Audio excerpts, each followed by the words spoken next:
Hello and welcome. This is Carrie from Parenting Genie, your go-to source for all things parenting, from the joys of pregnancy to the challenges of raising a vibrant 5-year-old.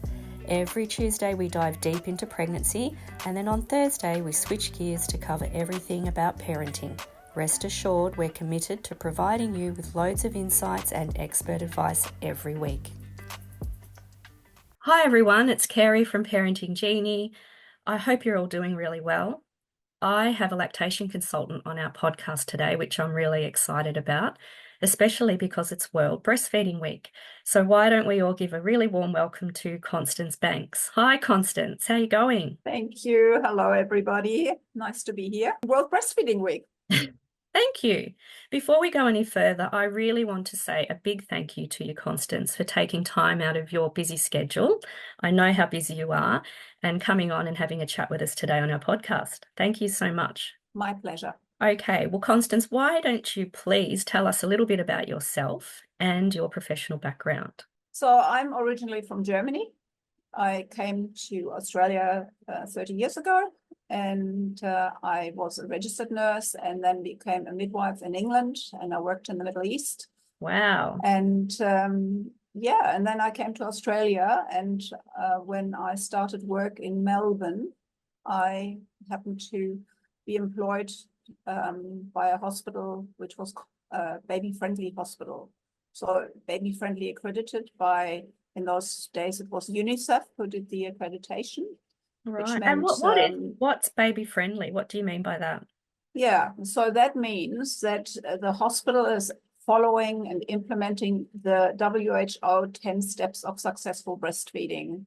Right. And some of those steps is, educate parents, educate staff, early skin-to-skin contact, just a few of those, enable mothers to breastfeed their babies on cues and help where necessary. So there's 10 steps. And so all of a sudden I became really passionate because having trained in England has a very, very low breastfeeding rate. And so in Australia, it was so different when I arrived here in 1994. So Australia had a higher breastfeeding rate compared much higher breastfeeding. Wow. And it's still the way, even though it's not as good anymore as it used to be 30 years ago. So, yeah. So did you... Then I happened to... Sorry, but yeah, I happened to be living in a suburb in Melbourne who had the Lactation Resource Centre, which is a huge, big library. And I spent lots of time there studying. And there was only 2 lactation resource centres in the world, and one actually was in Melbourne. So, oh, wow, that's amazing. So a little bit more about your professional background. So what training have you had? So obviously I've got a diploma in midwifery and did that in England. And then I have, I'm a international board certified lactation consultant. Mm-hmm. And I did that first time in 1996. So I sat that exam. In those days, it actually took a whole day. Nowadays, it's a bit shorter, even though it's still the same hundreds of questions. And in order to actually qualify to sit that exam, you have to have at least, just thinking, it's about, I think, 95 hours of breastfeeding education and 300 hours of supervised support of breastfeeding women. Wow. And you have to cover 14 science subjects in that exam. So as a health professional, you have an advantage. Yes. Because you would have had some of that experience. Mm. And that exam takes place in many, many countries of this world, in many, many languages. Mm. And then every 5 years, we have to recertify with points with 75 hours. And every 10 years, we had to resit the exam, but that has changed now. So we can actually recertify in a different way after 10 years. Oh, fantastic. So how long have you been a midwife and a lactation consultant? So I've been a midwife for 32 years and a lactation consultant for 28 years. Wow. So lots and lots of experience that you have there. Wow. That's amazing, Yeah. Constance. Can you tell us a little bit about what World Breastfeeding Week is or means? What is it about? Yeah. So World Breastfeeding Week is celebrated in more than 120 countries in this world. It started in 1992, and it's always celebrated in the first week of August. Mm-hmm. And there is a network group that is called WABA, WABA, World Alliance for Breastfeeding Action. They are sort of affiliated also the WHO and UNICEF. And the goal is to support breastfeeding, protect breastfeeding, and Right. to give public awareness and education. And so most times what happens in a lot of countries, not in all those 120 plus countries, is that organizations like, for instance, here in Australia, we've got, of course, the Australian Breastfeeding Association. That's right. They have big sort of, gatherings and promotions to celebrate World Breastfeeding Week, and also to educate the public. And there's always a different theme that WABA will find for every year. And this year it's called Closing the Gap, Right. making breastfeeding support available for everybody, because unfortunately, as we know, healthcare, there's a lack of equity for many, many women in this world. Yes. And so, so that's the slogan for this year. And so there's organizations and even individuals who can pledge that they're supporting this cause. And well, I used to work in a big tertiary hospital as a lactation consultant, and we always had kind of big things happening, especially through the Australian Breastfeeding Association. They usually had a stall, they had show bags, they went to talk to the mothers and the families. Yeah. Yeah, so quite an exciting week, really. Oh, it is. That sounds amazing. And I mean, breastfeeding is just so important, really. And in your experience, do you think that Australia has a good successful breastfeeding rate? Like, what would you say, women are generally breastfeeding mostly compared with formula? What do you think? Yeah, so most women will start breastfeeding, and they will also say, I will breastfeed if I can. So there's often that anxiety and that also that doubt, is it possible? Mm-hmm. But unfortunately, it drops off very quickly. Yes, right. So by about 3 months or so, I think it's only exclusive breastfeeding only happens then for 15% of babies, as far as I'm aware of the latest stats that might have changed. That's quite a big drop off, 50%, isn't it? Again. So it drops off very quickly. Yeah. Wow. And in Australia, we were very lucky, because when we talk about the baby-friendly hospital initiative, or the baby-friendly health initiative for baby-friendly accredited hospitals, we had so many more. And of course, we had the pandemic, and so it was really difficult to assess hospitals, because I used to be an assessor for hospitals for baby-friendly, and so they have to go through quite a big process to make sure that they actually adhere to following the guidelines. to the guidelines. That's right. Yeah, it's amazing. Wow. Well, Constance, what does a lactation consultant mean, and what led you to become a lactation consultant?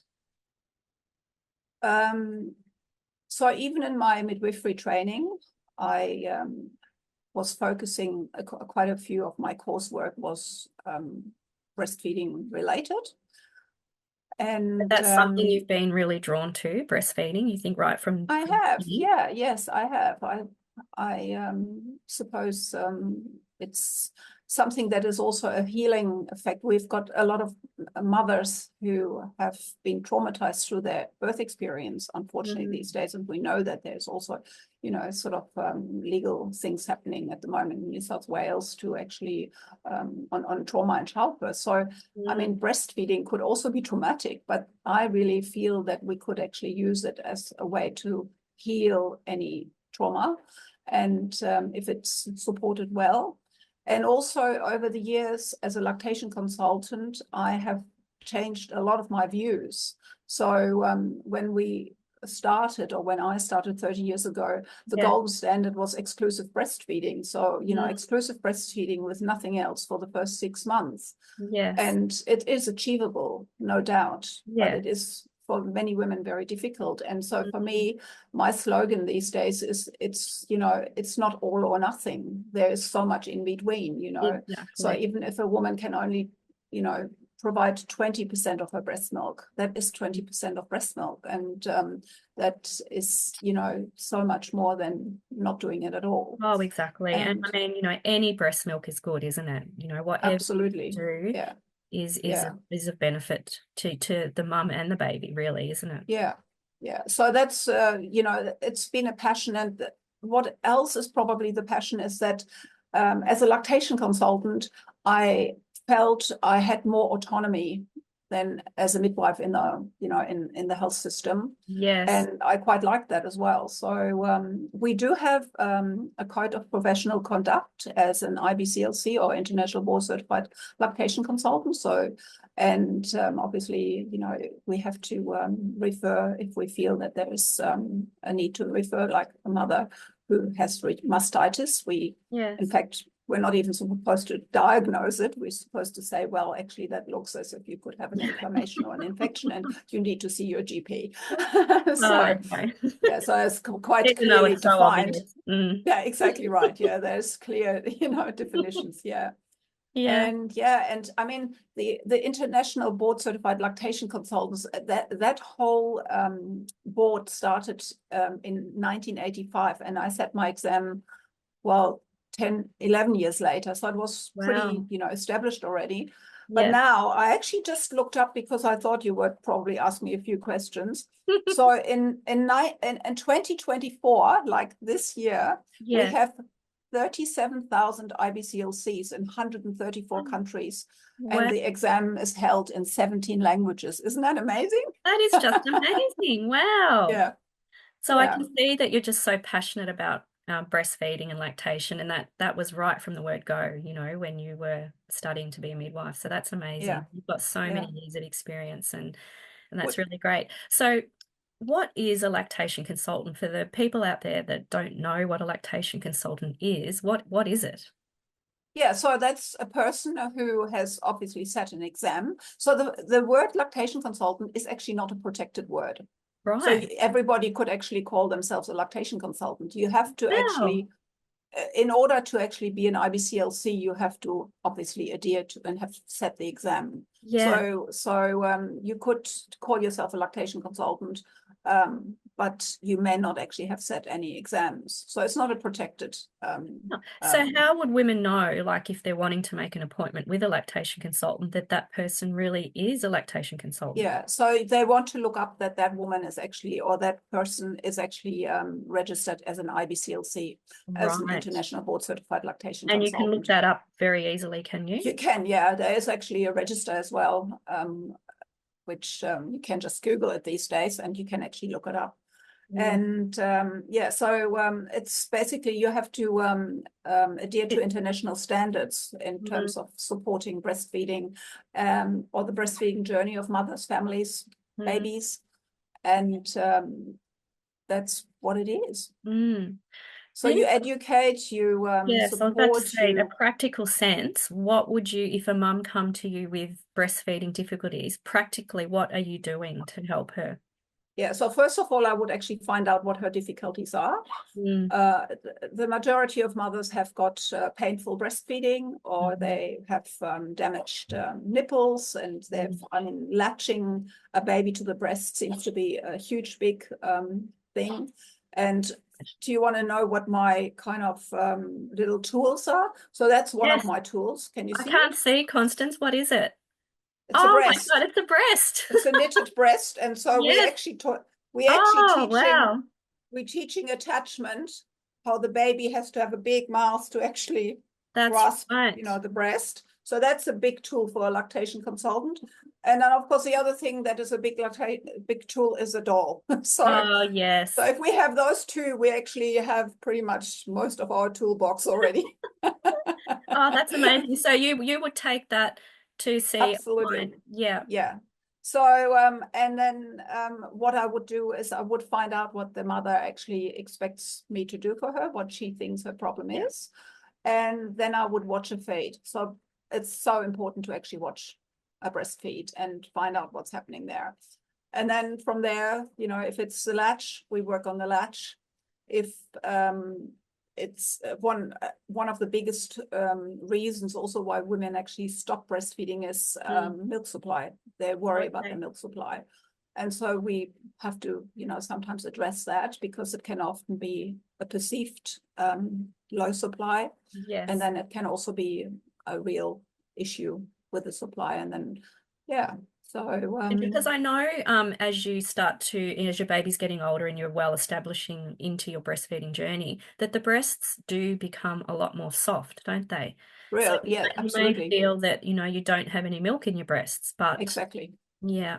Yeah. And so when does that usually happen, Constance? When do the breasts usually get a bit? So what happens after the birth, due to the hormone levels and the whole endocrine, everything to do with hormones really, is that the mother's body actually calibrates milk making by often even having more milk than needed, and it's supply and demand. So quite often the mother has more milk than needed.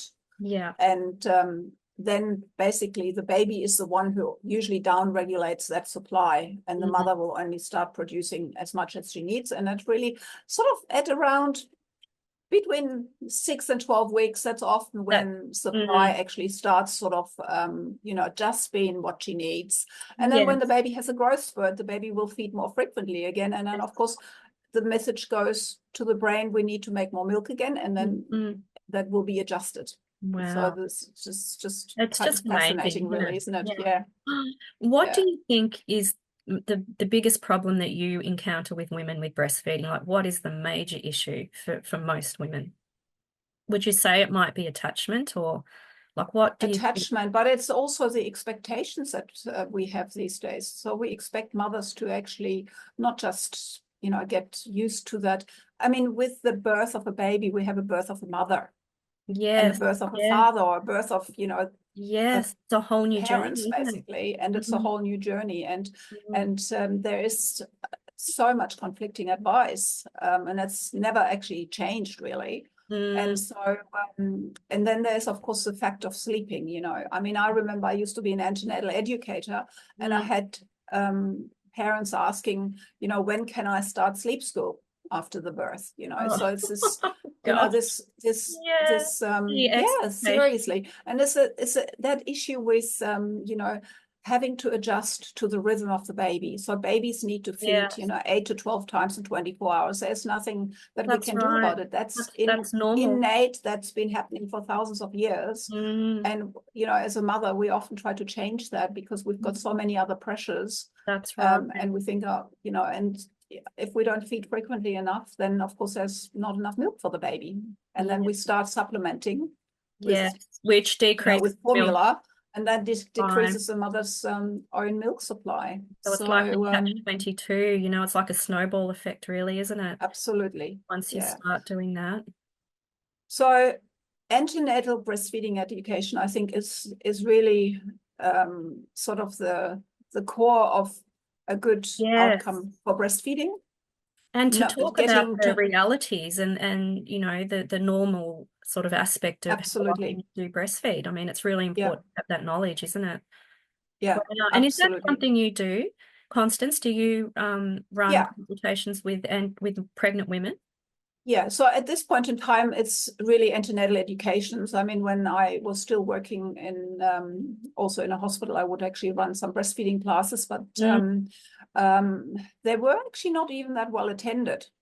Wow. So I suggest to mothers, if they want to do group education, definitely go for the Australian Breastfeeding Association. I mean, they do run really, I think very good classes. And otherwise, I have actually even on my website, there's antenatal consultations. Yeah. And I've had quite a few women, especially in the last few years, who actually already contacted me antenatally. And they contacted me antenatally because they wanted to have a better experience this time around, because they had a fairly difficult experience the first time around. And so this time they felt they needed to have a lactation consultant involved Wow. even prior to the baby being born. Wow. Yeah, that's amazing. Well, what qualifications, Constance, do you need to become a lactation consultant? Like, you know, a registered one, not just calling yourself a lactation consultant. What qualifications do you need? Well, I mean, obviously you could be any kind of healthcare professional. So you can be a nurse, you can be a midwife, an osteopath, and nutritionist. There's dietitians. There's so many health professionals who have actually set this exam and have done that journey. Wow. There's also the opportunity for peer counselors, like there's peer counselors, peer breastfeeding counselors, for instance, here in Australia through the Australian Breastfeeding Association, but in other countries it's Lactation League, you know, peer group association. And those counselors, they can actually get through a lot of training also to the point where they can sit this exam and then be certified lactation consultants. So it's interesting though, here in Australia, if a lactation consultant is privately working, you have to actually be APRA registered as a midwife or a nurse in order to actually get provider status with some of the private health funds. Yes. So if it's now a peer counselor who's become an IBCLC, that person cannot actually get the provider status with private health funds because she can't be an APRA registered health professional. And APRA is the regulator body that we have as midwives and nurses and allied health professionals as well. So just to give that a little bit of that's very interesting thought. Wow. So and there is also some midwives, some privately practicing midwives, some independent midwives who are they're called endorsed midwives, and they could also be IBCLCs that set that exam. And these midwives have the benefit of being able to actually use Medicare for their services. So that's good to know for some of the women who may actually go through a private midwife who is an endorsed midwife, because maybe they have had private midwifery care or they had a home birth or so. So they can actually get that through Medicare. But people like myself, who's not an endorsed midwife, it's if they do have private health insurance, they can make a claim if they have extras. But other than that, unfortunately, they have to pay. Yeah, wow. Okay. Well, and what is one of your biggest success stories with breastfeeding? Like, what would be the most positive experience you've had? I'm sure you've had many. I have met. I tell you a little bit about a lady that I looked after last year, and it's not that we got to the point of exclusively breastfeeding for her. So success needs to be defined in different ways. So this woman had this most beautiful normal birth, a water birth, and term baby, no intervention. So we're talking about no trauma at birth. And yet this baby was basically jaundiced and did not put on weight. And the midwives kind of could not understand what was going on, and they had to introduce formula because the baby was losing too much weight and was sleepy. And then she actually contacted me after, probably a week or so. And this is interesting because this is why it's so important to take a history. And I went through my checklist, my history taking, and I said, have you had any breast surgery? And she said, well, I had a breast reduction 7 years ago. And I said, do you realize that your body is not able to produce the amount of milk for this baby because so much of the glandular tissue that has the milk making cells has actually been taken away. So of course that was a big bummer because nobody had actually asked her in her pregnancy whether she had breast surgery. So it was not actually in her discharge summary from the hospital where she birthed. Well, I find that hard to believe, However, with her GP, with medications, with a lot of support, this baby was actually starting to feed at the breast with what is called a supply line. Yes. And she managed to provide 50% of her own breast milk to that baby. And the rest was formula, which she gave most times through a supply line, which means that the baby had a little tubing in the mouth whilst it was sucking at the breast and was getting the extra milk that way. Yeah. And she was very, very happy with that outcome, because she, kind of thought, oh, well, when I told her that, she thought she would not be able to breastfeed at all. So that was, I felt, a real success story from the last 12 months. It's amazing. So, and that's right. And any breast milk is good, like we said earlier. Oh, so, she would have absolutely. been thrilled, Absolutely. That's amazing, Constance. Yeah. Well, yeah. I think we're starting to run out of a little bit of time. It's okay. But we really appreciate you. I really appreciate having you on the podcast today. It's been amazing. Thank you. Well, thanks for having me. Yes. Oh, and we'd love to have you back again another time. So okay. Might need I mean, I just want to give you a tiny little bit of something that I always love to talk in my classes about. I've got these lovely cards. You can't see them very much. Can you see them actually? Hold that a little bit higher. No, I can't see. Oh, that's weird. You can only see. So anyway, I'll tell you what it is. So it's actually, these are educational cards, and I used to give them to medical students as well when I taught them. And for instance, there is an albumin in breast milk. It's called alpha-lactalbumin, and the abbreviation is Hamlet. And I used to say it's not about Shakespeare. It's basically the human albumin made lethal to tumor cells. So this is why women have a reduced risk of breast cancer, and even babies have a reduced risk, because there is actually cells in breast milk that actually destroy cancer cells. Isn't that amazing? That's just amazing. But it's just one of those little things, I know. There's so many benefits, but that is a really good one, Constance. I love the Hamlet one. That's really good. Well, guys, if you would like to have a consultation with Constance, you can contact Parenting Genie via the website and send us an email, and we can set up an appointment with Constance and you guys. So that would be really good if you'd like to do that. And finally, don't forget to visit the Parenting Genie podcast. You can find the link on the website in the library section. And remember, every Tuesday podcast is about pregnancy and Thursdays is about parenting. So I'm sure you'll get some great information on that as well. So Constance, thank you again. We really appreciate your time, and it's been amazing listening to you today. And thank you for having me. Bye, Constance. Very much likewise. Bye. Bye. Bye. Carrie here, signing off. Thanks for tuning in to today's episode. We're looking forward to hearing from you, so please don't hesitate to send us your questions and the topics you're eager for us to explore. Join us next time for more tips and stories that make parenting a joy. Until then, happy parenting, and see you in the next episode.